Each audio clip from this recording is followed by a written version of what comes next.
말의 힘. 야고보서 3장 1절에서 12절 말씀입니다.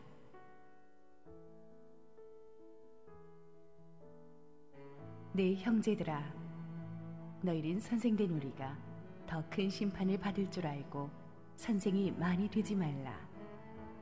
우리가 다 실수가 많으니 만일 말에 실수가 없는 사람은 곧 온전한 사람이라. 능히 온 몸도 굴레 씌우리라. 우리가 말들의 입에 재갈 물리는 것은 우리에게 순종하게 하려고 그 온몸을 제어하는 것이라. 또 배를 보라. 그렇게 크고 광풍에 밀려가는 것들을 지극히 작은 키로서 사공의 뜻대로 운행하나니, 이와 같이 혀도 작은 지체로 돼 큰 것을 자랑하도다. 보라, 얼마나 작은 불이 얼마나 많은 나무를 태우는가.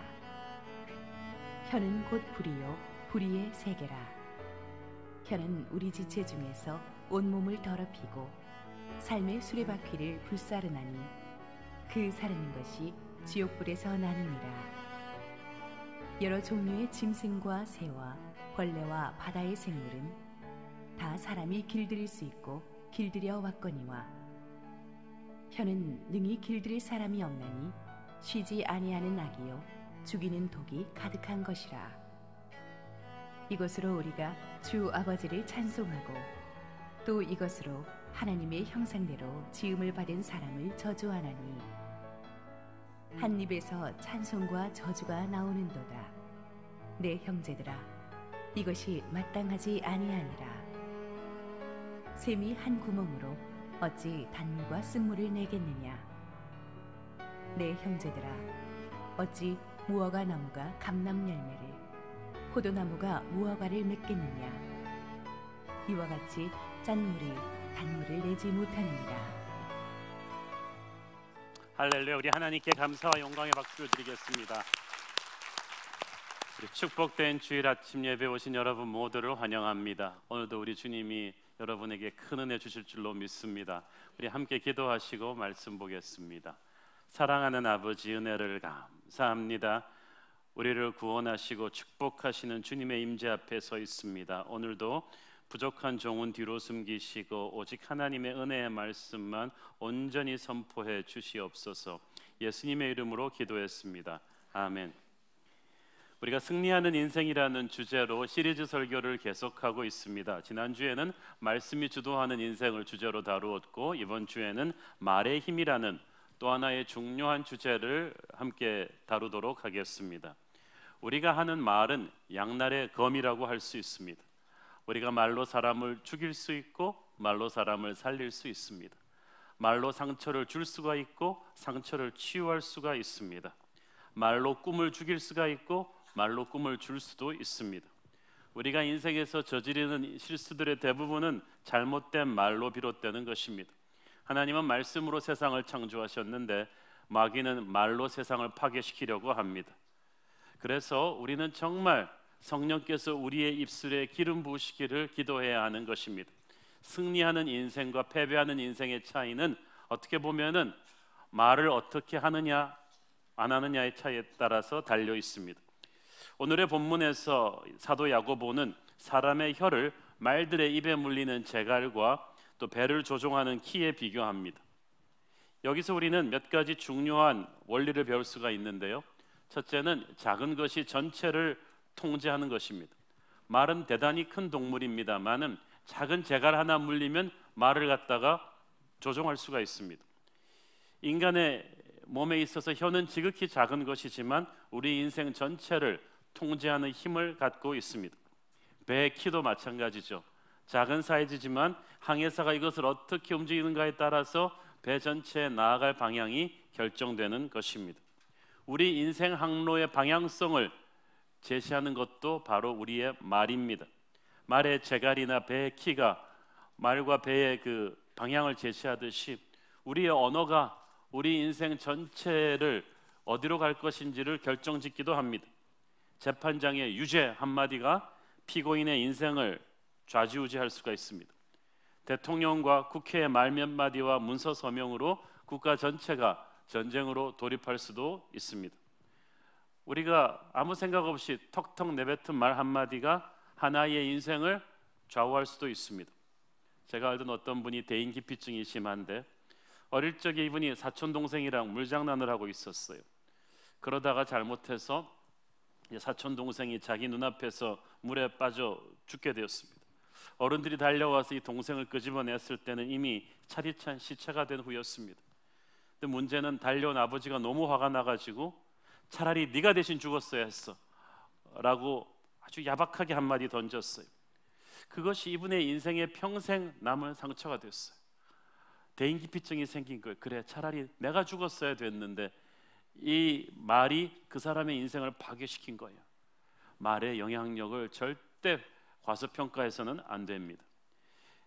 야고보는 이 말이 인생 전체를 파괴할 수 있는 잠재력이 있다고 말합니다. 5절 6절 읽겠습니다. 이와 같이 혀도 작은 지체로 돼 큰 것을 자랑하도다. 보라, 얼마나 작은 불이 얼마나 많은 나무를 태우는가. 혀는 곧 불이요 불의의 세계라. 혀는 우리 지체 중에서 온몸을 더럽히고 삶의 수레바퀴를 불사르나니 그 사르는 것이 지옥불에서 나느니라. 자, 혀가 불이라는 거예요.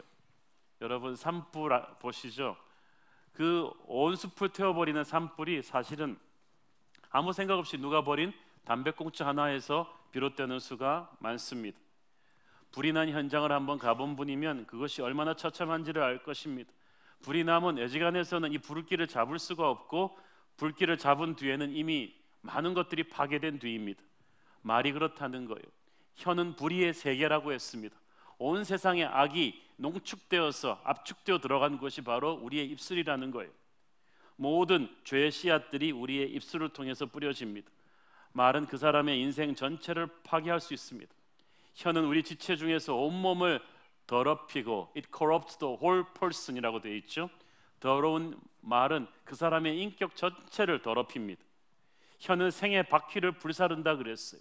생의 바퀴는 시줄과 날줄처럼 연결되어 있는데 말 한마디 잘못해서 이 혀가 인생 전체를 불더미로 만들 수 있다는 뜻입니다. 야고보가 아주 지독하지만 정확한 표현을 썼습니다. 여러분, 입술에 30초, 가슴에 30년이라는 말이 있죠.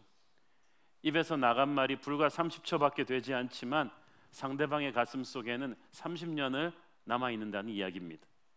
영화 올드보이에서 주인공 오데수가 어렸을 때 장남삼아 했던 말 한마디는 한 남매를 비극적인 운명으로 몰아갑니다. 그리고 오데수 역시 훗날 자신이 한 말로 인해서 불행한 운명을 맞게 되죠. 잠언 18장 21절 죽고 사는 것이 혀의 힘에 달렸나니 혀를 쓰기를 좋아하는 자는 혀의 열매를 먹으리라. 굉장히 중요한 말이에요. 자기가 말한 대로 그 말을 반드시 추수하게 된다는 뜻입니다. 시편 109편 17절 18절 읽겠습니다. 그가 저주하기를 좋아하더니 그것이 자기에게 임하고 축복하기를 기뻐하지 아니하더니 복이 그를 멀리 떠났으며 또 저주하기를 옷 입듯 하더니 저주가 물같이 그의 몸속으로 들어가며 기름같이 그의 뼛속으로 들어갔나이다. 많은 사람들이 자신이 한 저주가 부메랑처럼 돌아서 반드시 자신에게, 자신의 후손에게 돌아온다는 걸 모르고 있어요. 저는 그래서 남의 욕하는 사람, 비판을 잘하는 사람 보면은 불쌍합니다. 저 사람이 이 영적 원칙을 알고 있을까?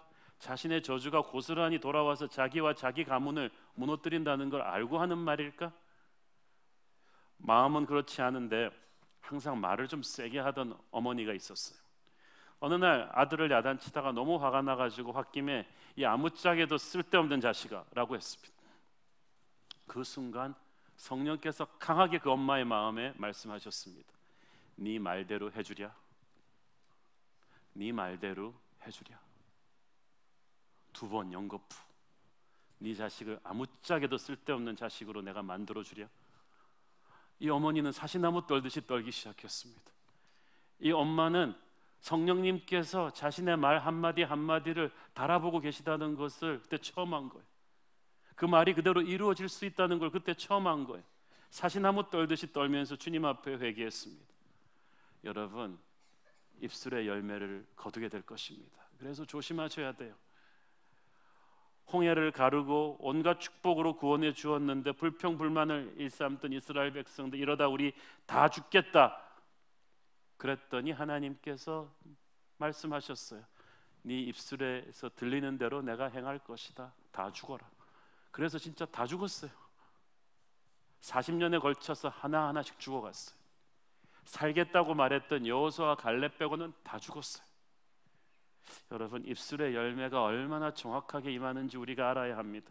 우리가 아무 생각 없이 툭툭 힘들 때 내뱉는 말들, 아, 이놈의 직장 때려치고 싶다, 무자식이 상팔자다, 너 그러면 호적에서 파버릴 거다, 부부싸움할 때 심해지면 야 이혼하자, 이혼해, 만약 네가 그 대학 들어가면 내 손에 장을 지진다, 내 눈에 흙이 들어가기 전에는 절대 안 한다, 이런 말들 함부로 툭툭 내뱉는 분들이 있는데요, 특히 한국 사람들이 자기 목숨 가지고 함부로 말합니다. 차라리 죽는 게 낫겠다, 힘들어 못 살겠다, 내 눈에 흙이 들어가기 전에는. 아침에 일어날 때마다, 기지개 필 때마다 아이고 죽겠다, 죽겠다 그런 사람들이 있어. 한 5번은 자기를 죽이는 말을 선포하고 시작해. 그분이 사는 게 참 기적입니다. 우리나라가 자살률이 OECD 국가 중 1위라는 거, 이게 우연인 것 같습니까? 스트레스와 과로사로 사망하는 40대 직장인 비율이 OECD 국가 중에서 톱에 들어간다는 게 우연일까요? 우리가 말을 가지고 스스로의 운명을 결단내는 경우가 많다는 거예요. 특히 우리 하나님의 자녀들 특히 말 조심하셔야 합니다. 왜냐하면 우리 하늘 아버지께서 말씀으로 세상을 창조하신 뒤에 우리 하나님의 자녀들에게 말의 권세를 주셨어요. 그 말은 여러분 하고 싶은 대로 다 되는 게 아니라 여러분이 장난처럼 툭툭 뱉은 말의 열매를 여러분이 거두게 될 거라는 뜻이에요. 여러분이 안 거두면 여러분의 자손이 거둘 것입니다. 그래서 부모가 말 조심하지 않으면요, 여러분의 자손이 그 재앙의 씨를 거두게 될 거예요. 그러니까 여러분 말 조심하셔야 돼요. 여러분이 무의식적으로 장난처럼 푸념처럼 스트레스 푼다고 내뱉은 말들이 현실이 된다고 생각을 해보세요. 하나님께서는 반드시 여러분의 인생으로 여러분 말에 책임을 지게 하십니다. 그러므로 여러분 함부로 말해서 안 됩니다. 여러분의 언어 습관이 어떻다고 생각하십니까? 한번 친한 분들한테 물어보세요. 하나님의 사람은 축복의 언어, 긍정의 언어, 비전의 언어를 말하는 습관을 가져야 합니다. 하나님께서 여러분의 말대로 여러분의 운명을 만드실 것이기 때문입니다. 여러분 아세요? 여러분의 말 뒤에 어둠의 권세가 암약하고 있어요. 입술은 영적인 전쟁터예요. 이 야고보가 우리의 혀를 그 말제갈로 비교했잖아요. 말제갈은 말의 그 야성과 싸워서 이겨야 돼요.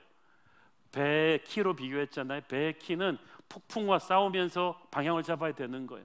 마찬가지로 우리의 입술을 제대로 쓰려면 그 입술을 더럽히려는 마귀의 권세와 계속 싸워서 이겨야 돼요. 가만두면요, 반드시 마귀가 어떨 때는 순식간에 우리의 감정을 장악하고 입술을 장악할 때가 있어요.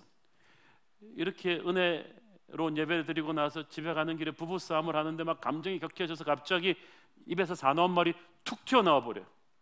자녀들을 야단치다가 갑자기 그냥 의도치 않은 사나운 말이 확 튀어나오는데 자기도 놀래고 자녀도 놀래고 듣고 계신 하나님도 놀래고, 그리고 나서 여러분이 순식간에 여러분 안에 계신 성령께서 탄식하는 걸 느끼죠. 내가 이렇게 못된 말을 하다니, 내가 왜 이런 말을 했지? 순식간에 어떤 악한 힘이 여러분의 감정을, 입술을 장악해버린 거예요. 그래서 여러분이 성령 충만하지 않으면 이 6절에 보세요. 그 사르는 힘이 지옥불에서 나온다고 했어요. 마귀가 인류를 타락시키는데 딱 2마디 했어요. 진짜 하나님이 먹지 말라 하시더니. 그런데 그 말이 지옥불에서 온 파괴력을 갖고 있었어요. 여러분의 언어 생활, 입술은 영적 전투장입니다. 마귀의 권세가 항상 시시탐탐 노리기 때문에 기도하고 말하지 않으면 시험 들 거예요. 우리의 입술은, 혀는 오직 하나님만이 통제해 주실 수 있습니다. 이 7절 8절에서 야고보는 사람의 혀를 길들이기 힘든 무서운 야생 짐승에 비교했습니다. 그런데 많은 야생 동물들과 맹수들도 서커스 같은 걸 보면 인간의 손으로 길들일 수가 있어요. 그렇지만 혀는 인간의 힘으로 통제할 수 없다는 거예요. 마치 쉬지 아니하는 악이요 죽이는 독이 가득한 것이라고 했어요. 마치 꿈틀거리는 코브라처럼 쉬지 않고 움직이고 예측 불가능하며 일단 물기만 하면 사람을 죽게 하는 맹독을 가진 것이 입술이라는 거예요. 그래서 인간의 힘으로는 통제할 수가 없어요. 사람은 할 수 없어요. 하나님만이 하시는 거야. 그래서 여러분의 언어 생활을 정화시키는 것은 교육으로 되는 것이 아니라 성령을 받아야 돼요. 지옥불에서 온 이 입술의 파괴력은 오직 하늘에서 오신 예수의 보혈만으로, 그 능력만으로 정화될 수가 있습니다. 마귀가 준 이 세상적인 언어의 파괴력을 무기력화할 수 있는 것은 예수님의 말씀밖에는 없어요. 사탄의 언어는 우리를 죽였지만 예수님의 말씀이 우리를 살려요. 사탄의 언어가 우리의 꿈을 앗아갔지만 예수님이 우리에게 소망을 되찾아 주셨어요. 예수님이 우물가의 사마리아 여인에게 하신 말씀은 절망에 가득 차 있던 그 여인을 살리고 그 마을 전체를 살려냈어요. 하나님께서 사람을 살리는 그 언어를 성령을 통해서 저와 여러분에게 주신 줄 믿습니다. 그래서 우리는 그 언어를 잘 사용해서 승리하는 언어 생활을 해야 돼요. 그래야 우리의 운명이 바뀌어요. 비판하는 말을 버리고 칭찬과 격려의 말을 해야만 합니다. 가만 보면 어떤 때는 크리스찬들이 세상 사람들보다 더 신랄하게 서로를 비판하고 욕해요. 다른 교파를, 다른 교회를, 다른 형제를, 다른 단체를 얼마나 날카롭게 비판하고 욕하는지 몰라요. 예수님께서는 형제가 형제를 비판하는 것을 엄중히 경고하셨습니다. 마태복음 7장 1절, 비판을 받지 아니하려거든 비판하지 말라. 여기서 영어 성경에 보니까 비판을 판단, judge라고 해놨어요. 남을 비판하는 사람은 머리로 이 사람을 판단했기 때문이에요. 사도 바울은 형제를 판단하고 비판하는 마음 뒤에는 무서운 그를 멸시하는 교만이 있다고 했어요. 로마서 14장 10절, 내가 어찌하여 네 형제를 비판하느냐, 어찌하여 네 형제를 업신여기느냐, 우리가 다 하나님의 심판대 앞에 서리라. 비판은 우리를 상대보다 더 우월한 위치에 올려놔요. 자기가 더 우월한 존재라는 착각에 빠지게 해요. 누가 우리 형제를 심사할 권한을 줬어요? 아무도 안 줬어요. 자기가 스스로 부여한 거예요. 우리가 형제를 비판할 때 아무리 좋은 의도에서 여러분 하지만 성령 충만한 적은 없어요. 우리가 형제를 비판하는 말을 할 때는요, 그러니까 형제를 판단하는 마음을 가진 것이고, 그때 우리 마음이 잔인해져요. 강팍해져요. 그래서 우리가 비판할 때마다 우리 주님이 슬퍼하세요. 우리 안에 계신 성령님이 침묵하세요. 그러면 하나님과 우리의 교제가 막히게 되는 거예요. 여러분, 형제를 신나게 비판할 때 여러분 하나님의 임재를 느끼셨나요? 하나님의 기름 부으심을 체험했나요? 절대 그런 적은 없습니다. 그러므로 여러분은 성령 충만하고 싶다면, 주님의 기쁜 임재를 느끼고 싶다면 비판의 언어를 삭제하세요. 물론 우리 안에 계신 성령께서 우리에게 영적 분별력을 주실 때가 있습니다. 다른 사람의 잘못이 무엇인지 보여주실 때가 있어요. 그러나 그것은 성령께서 우리로 하여금 기도하게 하기 위함이지 비판하게 하기 위함이 아닙니다. 혹자는 이렇게 말합니다. 누군가는 그 사람에게 바른 소리를 해줘야 합니다. 그런 생각이 강렬하게 든다면 여러분 아닙니다. 다른 사람이 하는 거예요. 다른 형제의 잘못을 성령께서 분별하게 해주셨다면 성령께서 그를 위해서 기도할 영적인 책임을 주신 거예요. 그러므로 두렵고 떨리는 마음으로 중보할 일이지 그를 비판할 일이 아니에요.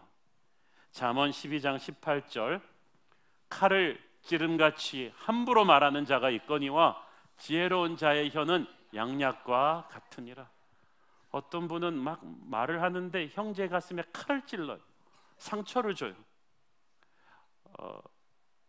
생각 없이 던진 이 칼 같은 말 한마디 때문에 어떤 사람의 인생에 평생 피 흘릴 수가 있어요. 어쩌면 여러분을 가르쳐서 누가 머리가 나쁘다거나 가능성이 안 보인다거나 못생겼다거나 쓸모없는 인간이라는 말을 던졌을 수도 있어요. 그리고 그 말은 굉장히 큰 아픔을 줄 수가 있어요. 제가 대학교 3학년 때 목사 되기로 하나님의 부르심을 받았는데 우리 집안에 잘 아는 장로님 한 분이, 홍이 너는 말을 더듬어서 목사 못 될 거라고. 그럼 못된 말을 하는 거예요. 얼마나 젊은 막 신학도에게 가슴에 상처를 주는 말이에요. 그런데 저는 그 말을 받지 않았어요. 주님께서 부르셨음이 확실하다면 제 말 더듬는 거 고치게 해주시고 성령의 언어로 바꿔주세요. 저 말이 절대 내게 임하지 않게 해주세요. 그리고 임하지 않았잖아요. 하나님께서 저주의 말을 떠나게 하신 거예요. 아마 그 말은 그분한테 돌아갔을 거예요. 사랑하는 여러분, 비판의 언어는 사람의 길을 죽입니다. 힘을 뺍니다. 그가 무엇인가 해낼 수 있는 의지를 꺾어버려요. 그 마음에서 기쁨이 사라지게 하고 불안감과 자기 방어 본능만 키우게 합니다. 이건 결코 성령께서 원하시는 일이 아닙니다.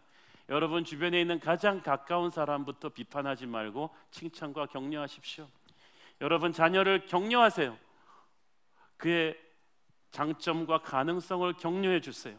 여러분의 남편을, 아내를 비판하지 말고 격려하세요. 어떤 분은 평강공주 신드롬이 있어가지고 바보온달 같은 우리 남편을 내가 사람 만들겠다, 남편 개발 5개년 계획 세우고 막 돌입했던 엘리트 부인이 있었는데 5년 후에 남편은 하나도 안 변하고 본인만 우라병에 빠져버렸어요. 여러분의 비판으로 남편은 절대 변하지 않습니다. 남편을 변화시킬 일은 성령께서 하실 일이고 여러분의 잡은 그를 격려하고 기도할 일이에요. 여러분 교수님들, 선생님들 계세요. 여러분의 학생들을 만나고 헤어질 때마다 꼭 격려해 주십시오. 여러분 순장님들, 순원들을 자꾸 가르치고 고쳐주려고 하지 말고 하나님의 격려가 되기를 바랍니다. 영적 지도자들을 비판하지 않고 격려하세요. 오직 성령만이 우리를 비판하실 수 있는 유일한 분이신데 성령님은 우리의 문제를 가장 지혜롭고 온유하게 지적하시고 상처 없이 고쳐놓으십니다. 그러므로 그 사람을 고치시는 것은 성령이 하실 일이지 우리가 할 일이 아니에요. 함부로 비판하는 사람은 성령이 할 일을 가로채는 사람입니다. 월권한 거예요. 이들의 비판은 그 공동체를 마비시킬 거예요. 비판하는 부모가 있는 가정은 마비될 거예요. 자녀가 경직돼 버릴 거예요. 비판하는 사람들이 많은 회사는요 무기력해질 거예요. 비판하는 사람이 많은 교회는 결코 부흥할 수가 없어요. 여러분 모든 사람에게는 우리가 알지 못하는 어떤 또 다른 사정들이 숨겨져 있어요. 그래서 절대 그 사람의 신을 신어보기 전에는 이해할 수 없는 어떤 것이 있기 때문에 함부로 비판하면 안 되는 거예요. 야당은 자기가 여당 돼보기 전에는 절대로 모르는 뭔가가 있어요. 여당은 자기가 야당 돼보기 전에는 절대로 모르는 뭔가가 있어요. 자녀는 자기가 부모 돼보기 전에는 절대 이해 못하는 뭐가 있죠, 그죠 부모님들? 여러분이 목사 돼보기 전에는 절대 이해 못하는 뭐가 있어요. 그러므로 우리가 이해할 수 없는 걸 함부로 판단하고 비판하지 말고 온전히 주께 맡기고 기도해야 되는 거예요. 비판의 시간을 확 줄이고 기도 시간을 확 눌려보세요. 여러분의 영적 영향력이 커질 거예요. 마태복음 7장 5절 말씀, 외식하는 자여 먼저 네 눈 속에서 들보를 빼어라. 그 후에야 밝히 보고 형제의 눈 속에서 티를 빼리라. 외식하는 자는 위선자라는 말이에요. 위선자는 자기 문제는 안 고치고 남한테만 고치라 그러는 사람이에요.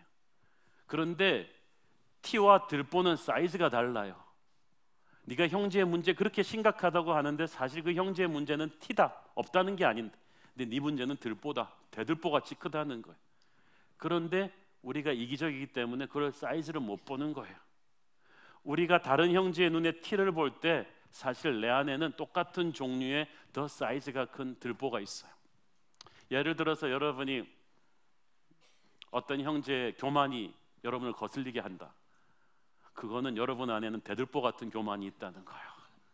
진짜 겸손한 사람은 남의 교만에 그렇게 거슬리지 않아요. 자기도 교만하니까 남의 교만에 거슬리는 거죠. 어떤 사람이 말 함부로 하고 다닌다고 비난하고 다니는 사람은 자기도 말 함부로. 하나님께서는 그래서 여러분이 생각을 바꾸기를 원하세요.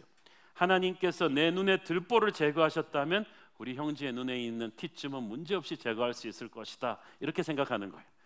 그래서 형제님, 당신은 저에 비하면 조금 망가져 있을 뿐이에요. 저 같은 죄인도 변화시킨 주님이시라면 제 들보를 제거하시는 주님께서 형제님의 티끝은 문제없이 제거하실 거예요. 이 마음을 가지는 것입니다. 아까 말씀드렸죠. 저주는 저주로 돌아온다. 남을 비판하면 여러분도 반드시 비판받을 것입니다. 그 인생이 반드시 망가지게 될 거예요. 제가 그건 예언할 수가 있어요.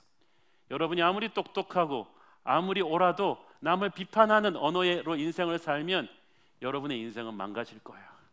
마태복음 7장 2절 보세요. 너희가 비판하는 그 비판으로 너희가 비판을 받을 것이요 너희가 헤아리는 그 헤아림으로 너희가 헤아림을 받을 것이니라. 여러분이 똑똑하게 남을 비판하는 말을 많이 하고 다니면 여러분 뒤에서는 그 두 배로 여러분을 비판하는 강적들이 붙을 거예요. 여러분의 적을 줄이고 싶으세요? 비판을 멈추세요. 반드시 그건 돌아오게 돼 있다니까요. 그래서 우리는 비판하는 말을 버리고 형제를 살리는 말을 해야 됩니다. 에베소서 4장 29절 무릇 더러운 말은 너희 입 밖에도 내지 말고 오직 덕을 세우는 데 소용되는 대로 선한 말을 하여 듣는 자들에게 은혜를 끼치게 하라. 덕을 세우는 데 선한 말은 한마디로 형제를 영적으로 살리는 말이에요. 기쁨을 주는 말이에요. 그 사람에게 꿈을 주는 말이에요. 슬퍼하고 있는 형제를 일어나게 하고 사람을 치유하고 그 가능성을 불붙여주는 하늘을 날게 하는 비전의 언어를 그에게 주는 거예요. 이게 리더십이에요. 아무리 강하고 잘나 보이는 사람도 사실은 연약하거든요. 여러분의 남편들이 터프해 보입니까? 속은 그냥 텅 비었어요. 불쌍히 여기십시오. 여러분의 이 칭찬과 격려가 필요하지 않은 사람은 없어요. 제가 터프해 보입니까? 속으로 아주 연약합니다. 제 아내가 우리가 결혼해서 살아온 23년 동안 항상 변함없이 저를 칭찬하고 격려해 줬어요. 제가 아무것도 아닌 가난한 전도사 시절부터 항상 저를 향해서 비전의 언어를 선포해 줬어요. 당신의 글을 수많은 사람들이 읽게 될 것이다. 당신은 한국 교회의 좋은 리더가 될 것이다. 한경직 목사님이랑 종시니까 당신도 훌륭한 그런 목사님이 될 것이다. 이런 걸 계속 선포해 줬어요. 전도사 시절부터 23년이 지난 오늘 상당히 많이 이루어지고 있지 않습니까? 그래도 저는 여러분들이 여러분의 자녀를 향해서 남편을 향해서 아내를 향해서 선포하는 말들은 반드시 열매를 맺을 것이라고 믿습니다. 세상이 우리 아이들을 길을 죽여도 하나님은 여러분을 통해서 우리 아이들을 축복하기를 원합니다. 그래서 아이들이 학교 갈 때 남편이 출근할 때 반드시 성경 말씀을 많이 외워가지고 있다가 선포하는 거예요. 이 잔소리를 막 하고 싶을 때 야단치고 싶을 때도 입술에 바스꾼을 세우고 막 울부짖는 이 분노를 억누르면서 에이 축복의 통로 같으니라고 이렇게 팍 선포해 버리는 거지. 우리가 교회에서도 마찬가지예요. 아무리 힘들고 어려운 사람이 있어도 그냥 온몸을 비틀면서 에이 축복의 통로, 너는 하나님의 사람, 너는 하나님의 사람이라고 축복하고 격려하고 이렇게 하지 않으면 아무리 좋은 비전과 은사가 있다 해도 교회는 힘을 받지를 못해요. 여러분의 말을 통해서 하나님이 교회를 살리고 축복할 것입니다. 여러분에 대한 비판의 말들에 대해서는 쿨하게 대처하십시오. 여러분이 나이가 들면 들수록 사회 위치에 올라가면 갈수록 교회에서 순장이 되고 어떻게 영적인 지도자의 자리에 가면 갈수록 비판의 소리들을 많이 들을 거예요. 그렇지만 거기에 대해서 너무 상처받지 마십시오. 푸시킨의 시처럼 슬퍼하거나 노하지 마십시오. 사실 우리가 우리에 대한 비판에 대해서 자꾸 상처받는 건 우리 자존심 때문이에요. 우리 하나님의 영광이 땅에 떨어질 때는 별로 상처받지 않던 우리가 누가 우리 욕하는 걸 조금 들으면 불같이 분노한다. 이건 우리가 자신의 영광을 하나님의 영광보다 더 챙기고 있다는 소리잖아요. 여러분에 대해서 떠도는 비난의 말들을 마치 비 오는 날 옷에 묻은 진흙처럼 다루십시오. 진흙이 옷에 묻어 있는 동안에 해결하려고 하면 그 진흙은 점점 번져서 옷에 다 묻게 됩니다. 차라리 햇볕이 뜨면 햇살 앞에 나가서 마를 때까지 내버려 두면은 어느 시점에서 우리는 툭툭 마른 진흙을 털어낼 수가 있어요. 그러면 흔적도 없이 사라져요. 여러분에게 대해서 떠도는 비방과 턱도 없는 그 유언비어와 공격을 절대로 즉시 반응하지 말고 내버려 두십시오. 설명하려고 하지 마십시오. 변호하려고 하지 마십시오. 우리 주님도 턱도 없는 말들, 거짓의 공격들을 많이 받았지만 바로 설명하고 변호하지 않았어요. 우리는 내버려 두지 않고 계속 설명함으로써 더 큰 어려움 속으로 빠져드는 거예요. 차라리 은혜의 햇살 속으로, 말씀의 햇살 속으로 나가서 임재 앞에 잠잠히 엎드려 있으면 하나님께서 거짓되고 악한 언어들은 알아서 툭툭 떨어지게 하십니다. 걱정하지 마세요. 하나도 이루어지지 않아요. 오직 하나님의 말씀만이 이루어질 것입니다. 사람의 독한 말로, 거짓된 말로 받은 상처는 하나님이 치유해 주십니다. 마음 상한 말 듣고 여러분이 속이 상하고 분노가 끓을 때 어떻게 합니까? 마가복음 16장에서 주님 말씀하셨어요. 예수를 믿는 자는 무슨 독을 마실지라도 해를 받지 않을 것이다. 우리가 예수님 안에 있다면 사람들이 우리에게 던진 거짓된 비난과 공격과 거짓의 언어들은 하나도 임하지 않을 것입니다. 오히려 저주를 한 그 사람에게 저주가 돌아갈 거예요. 그 사람에 대해서 화내지 말고 불쌍히 여기십시오. 그러므로 우리가 할 일은 끊임없이 인간의 말이 우리에게 상처 줄 때마다 하나님의 말씀을 자기 자신에게 막 선포하는 거예요. 저는 그래서 자기에게 선포하는 말씀 암송구절이 많습니다. 그래서 막 사람들이 너는 죽을 것이다, 안 될 것이다 그러면 나는 죽지 않고 살아서 하나님의 말씀을 선포하리로다. 시편 그 말씀을 자기에게 막 선포하는 거예요. 막 사람들이 길을 죽이고 이건 어려울 거야, 안 될 거야 그럴 때 두려워하지 말라, 내가 너와 함께 함이로. 놀라지 말라, 나는 내 하나님이 될 것이다. 지금 너는 컴컴한 밤이다. 그럴 때는 내가 새벽을 깨우리로다. 이 말씀을 끊임없이 스스로에게 선포하는 거예요. 여러분 시편에 보면은 스스로에게 선포하는 말씀이 많아요. 내 영혼아 네가 어찌하여 낙심하며 불안해하는고 너는 여호와를 바랄지어다. 스스로에게 말씀을 선포하는 게 얼마나 좋은지 몰라요. 그래서 여러분을 향해서 독한 말을 들으면 기도하면서 하나님의 임재 앞에 가서 하나님의 말씀을 스스로에게 선포하세요. 사람이 준 거짓된 언어는 다 사라지고 하나님의 말씀만이 여러분에게 임할 거예요. 말씀의 생기가 우리를 살려주실 것입니다. 불평과 원망의 말들을 버리고 감사하는 말을 해야 합니다. 신앙생활에서 가장 무서운 것 중에 하나가 불평불만이죠. 광야로 들어온 지 3일 만에 이스라엘 백성들이 온갖 불평불만 다 하면서 시내산에서 십계명 받고 광야 떠난 지 3일 만에 너무 불평불만이 많았는데 이 말들을 하나님께서 그냥 묵고하지 않으셨어요. 민수기 11장 1절 여호와께서 들으시기에 백성이 악한 말로 원망하매 여호와께서 들으시고 진노하사 여호와의 불을 그들 중에 붙여서 진영 끝을 사르게 하시매. 자, 여기서 여호와께서 들었다는 말이 두 번 연거푸 나오죠. 강조법이에요. 여러분 불평과 원망의 말 여러분들끼리 수군댔다고 해서 하나님이 안 듣는다고 생각하지 마세요. 쩌렁쩌렁 들려요 하나님한테. 그리고 그 말에 대한 심판을 내리신다는 거예요. 하나님이 진노한다는 말이 성경에서 자주 나오는 게 아닙니다. 하나님을 가장 진노해서 즉시 심판을 하게 하는 것 중에 하나가 불평불만의 언어임을 아시기 바랍니다.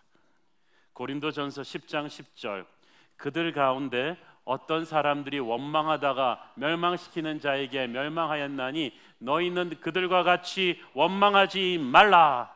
원망하지 말라. 불평과 원망하는 습관이 입술에 굳으면 그것이 여러분의 운명이 돼요. 승리하는 인생을 살고자 하십니까? 불평과 원망의 언어 습관을 오늘 이 순간부터 끊기를 바랍니다. 그렇지 않으면 여러분과 여러분 가문의 운명이 소망이 없어져요. 시편 37편 8절 분을 그치고 노를 버리며 불평하지 말라. 오히려 악을 만들 뿐이라. 어떤 분은 상황이 좋아지면 불평할 게 없지 않겠냐고 합니다만 그렇지 않아요.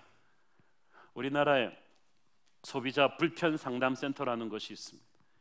이게 좋은 것도 있지만 어떨 때는 너무 심하게 불필요한 것까지도 막 개선해달라는 소비자들이 갈수록 많아진다는 거예요. 그래서 이제는 소비자 불편 상담센터가 아니라 소비자 불평 상담센터가 돼버렸대요. 근데 선진국으로 가면 갈수록 우리나라가 잘 살게 되면 될수록 불평이 더 많아져요. 그 무슨 말이에요? 불평은 내가 진짜 부족해서 하는 게 아니고 내가 감사를 잃어버린 거예요. 만족을 잃어버린 거예요. 그리고 사탄은 불평하는 입술을 통해서 강하게 역사합니다. 그러니까 여러분, 불평하는 입술은 전염되거든요. 그래서 입술이 불평과 원망으로 가득 찬 사람들과 함께 있을 때 조심하십시오. 시편 39편 1절, 내가 말하기를 나의 행위를 조심하여 내 혀로 범죄하지 아니하리니 악인이 내 앞에 있을 때에 내가 내 입에 재갈을 먹이리라 하였도다. 악인들이 말 함부로 불평하는 사람들이에요. 다윗은 그들과 함께 있다가 잘못되면 전염된다는 걸 안 거예요. 여러분도 불평 불만하는 크라우드 속에 껴있지 마십시오. 그들 앞에서 같이 말하는 걸 조심하셔야 돼요. 같이 망하거든요. 그래서 불평 원망하는 말을 입술에서 끊어내고 감사의 말을 해야만 합니다. 시편에 보면 감사로 제사 드리는 자가 하나님을 영화롭게 한다고 했어요. 하나님은 여러분이 너무 힘든 상황 속에서도 불평하지 않고 감사할 때 영광을 받으세요. 여러분이 하나님께 영광을 올려드리면 하나님이 기뻐하시고 여러분에게 하늘의 축복을 부어주세요. 문제를 해결해 주세요. 은혜를 주시는 거예요. 그래서 주님과 동행하는 사람은 아무리 가난하고 힘들어도 영혼의 만족이 있고 감사의 언어가 나와요. 그러니까 하나님께서 지금은 가난하고 힘들어도 이 사람과 이 사람의 자손의 인생을 점점 펴가시는 거예요. 그런데 어떤 사람은 지금 모든 걸 갖고 있는데도 불평불만이 너무 많아요. 세상을 바라보고 있는 거예요. 그러면 그 사람의 인생이 지금은 많을지라도 점점 줄어들게 돼 있어요. 감사가 여러분의 운명이 될 것입니다. 감사한 마음을 항상 말로 표현해야 돼요. 데살로니가 전서 5장 18절, 범사에 감사하라. 이것이 그리스도 예수 안에서 너희를 향하신 하나님의 뜻이니라. 그리고 하나님의 뜻대로 사는 자에게는 하늘의 축복이 임할 것입니다. 셋째로, 거짓을 버리고 진실을 말해야만 합니다. 에베소서 4장 25절, 그런즉 거짓을 버리고 각각 그 이웃과 더불어 참된 것을 말하라. 이는 우리가 서로 지체가 됨이라. 사탄은 본질적으로 거짓말장이에요. 남을 참소하는 존재예요. 그래서 마귀가 권세 잡은 이 세상은 너무 많은 거짓이 난무하고 있어요. 요즘 SNS를 통해서, 특히 매스컴을 통해서 전혀 사실 무근의 유언비어와 악성 루머들이 버젓이 돌아다니는데 아무도 통제할 수가 없어요. 자기가 거짓을 말하니까 남도 거짓을 말할 거라고 생각하는 불신의 사회가 되어버렸어요. 교회가 바꿔야 돼요. 예수 그리스도는 교회의 머리 되시고 예수님은 진리 그 자체이십니다. 그래서 우리가 예수님을 깊이 묵상하고 주님과 교제하고 있으면 내 안에 진리이신 주님의 영이 점점 차오르게 됩니다. 그러면 내 입술에서 거짓이 떠나게 돼요. 정직이 나오는 거죠. 우리가 힘들어도 진실을 말하면 하나님의 영이 우리를 통해서 역사하십니다. 우리가 그런데 상황을 모면해 보겠다고 자꾸 작은 거짓말부터 하는 습관을 들이면 마귀가 역사합니다. 그때부터는 상황이 걷잡을 수 없이 어지러워집니다. 자, 그런데 우리가 서로에게 진리를 말할 때 중요한 것은 지혜롭게 사랑 안에서 말해야 된다는 거예요. 어떤 분들은 진리를 말하긴 하는데 너무 무례하고 생각 없이 말해요. 오래간만에 만난 친구끼리, 야, 너 죽음살이 쭈글쭈글하다. 살이 왜 이렇게 쪘니? 진리지만 말할 필요가 없는 진리죠. 그렇죠? 누가 여러분에게 그런 식으로 진리를 말해주면 좋겠어요? 형제를 비판해서는 안 된다고 했는데 교회 안에서 그래도 하나님이 세워주신 영적 권위와 질서가 있습니다. 가정 안에서는 하나님이 부모를 영적 권위로 세워주셨어요. 그래서 부모는 하나님의 말씀에 입각해서 자녀의 잘못을 바로잡아줄, 그건 비판이 아니라 영적 권위를 하나님이 주셨어요. 교회에서도 하나님이 목사님에게, 장로님에게, 또 순장님에게 그 영적 권위 밑에 있는 사람들을 진리에 입각해서 말씀으로 바로잡아줄 권위를 주셨어요. 그러나 이럴 때라도 우리는 사랑 안에서 진리를 말해야만 합니다. 기도를 많이 하시고 우리가 가진 진리가 그 사람에게 올바로 전달될 수 있도록 겸손하게 지혜롭게 그렇게 말해야 돼요. 그래야 그 진리가 그 사람을 살리는 거예요. 여러분, 교회에서 영적인 권위를 가진 분들의 말 한마디가 얼마나 중요한지 몰라요. 제가 작년 말에 전화를 한 통화 받았는데 10년 만에 통화하는 분이에요. 이분이 한국에 들어와서 우리 로렌 커닝함 목사님 모시고 한 20-30명 정도가 같이 기도 모임 하는데, 자기 인생에 간증을 하는 기도 모임 하는데 목사님 오셔서 오프닝 기도를 좀 해달라는 거예요. 그래서 왜 이분이 갑자기 10년 만에 전화해서 그런 부탁을 하나 궁금했지만 갔어요. 근데 기도를 하고 이분이 저를 소개하면서 하시는 말씀이, 제가 10년 전에 제가 부목사로 있던 교회에서 이 CEO 성경 공부 모임이 있었는데, 그때 자기 인생에 굉장히 막 갈등을 많이 하던 때에 하와이 열방대학으로 이제 좀 가는 분들이 많았대요. 그래서 자기가 갈 것이냐 말 것이냐 가지고 굉장히 고민을 했대요. 근데 자기는, 이분이 굉장히 유명한 세계적인 건축 설계사예요. 그리고 일이 너무 바쁘고 힘들어서 도저히 갈 준비가 안 됐대요. 그래서 저한테 상담을 했다며. 저는 까맣게 잊어버렸어요. 그때 제가 그렇게 말해줬다는 거예요.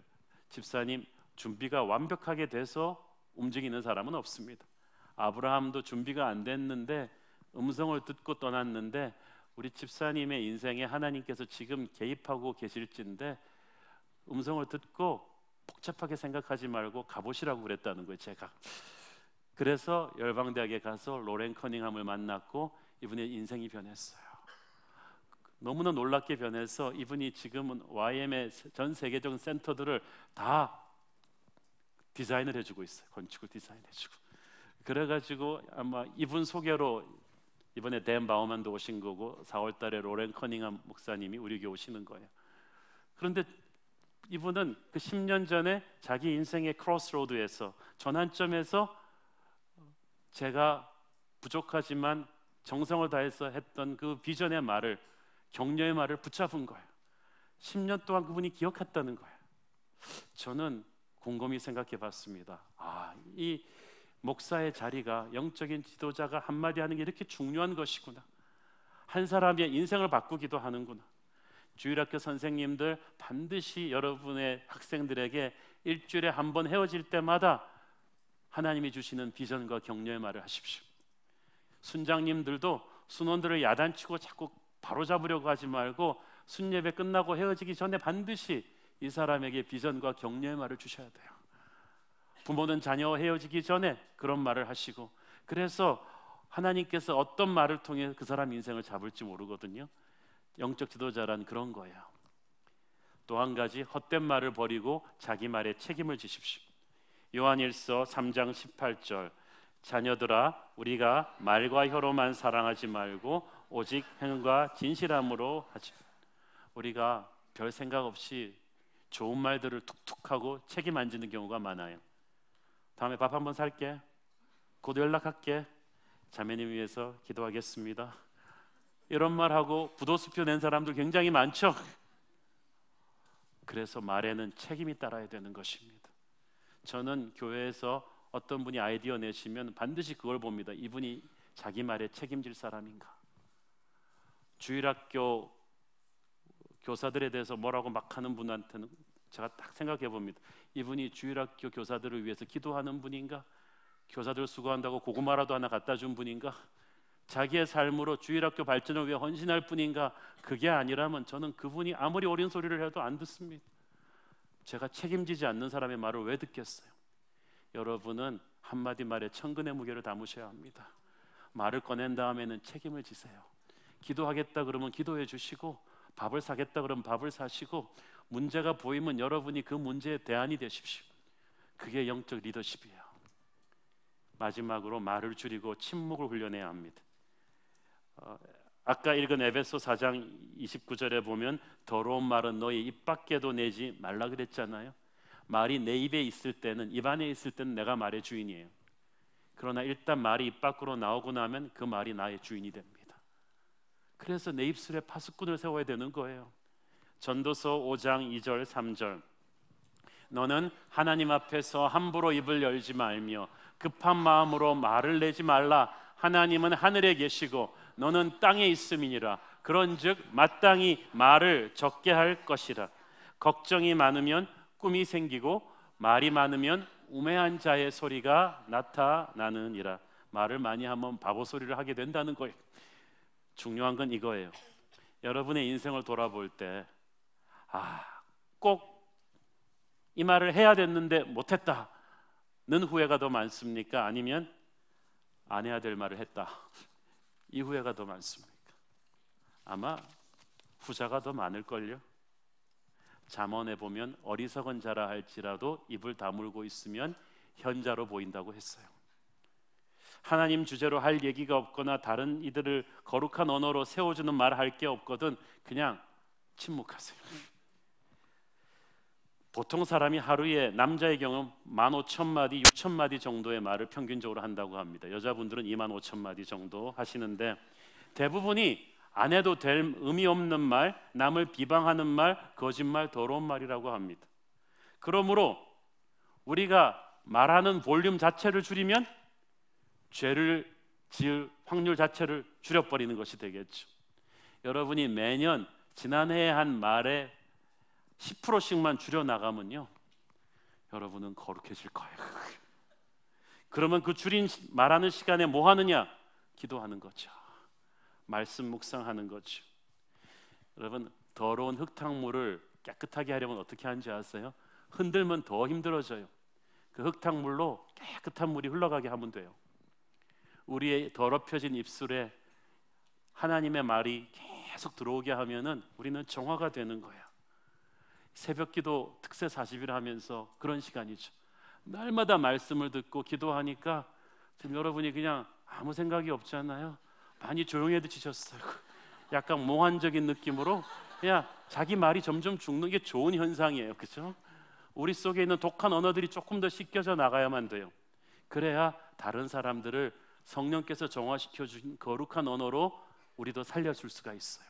이사야서 50장 4절, 주 여호와께서 학자들의 혀를 내게 주사 나로 곤고한 자를 말로 어떻게 도와줄 줄을 알게 하시고 아침마다 깨우치시되 나의 귀를 깨우치사 학자들 같이 알아듣게 하시도다. 저는 설교자의 사명은 바로 이런 거라고 생각합니다. 하나님께서 내게 주신 그 말씀을 가지고 사람들을 살려주는 거예요. 순장의 짭은 하나님이 주신 앞에 기도하고 말씀을 받아서 그 말씀으로 순원들을 살려주는 거예요.